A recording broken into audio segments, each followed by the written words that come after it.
97 жылы июнь айында әскерлер қатарына шақырылдым. Ол кезде Қазақстан Республикасының қарулы күштері енді тәуелсіздік алғаннан кейін аяғына тұрып келе жатқан кез, қиын қыстау кезең.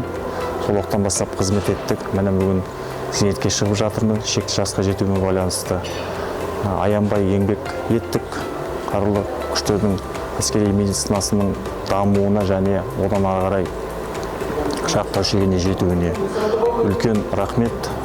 Қорғаныс министрлігінің жетекшілігіне, Қорғаныс министрінің орынбасарына, бас әскери медицина басқармасының басшылығына және Қазақстан Республикасы қарулы күштері әскери клиникалық госпиталының ұжымына да үлкен алғысымды білдіремін.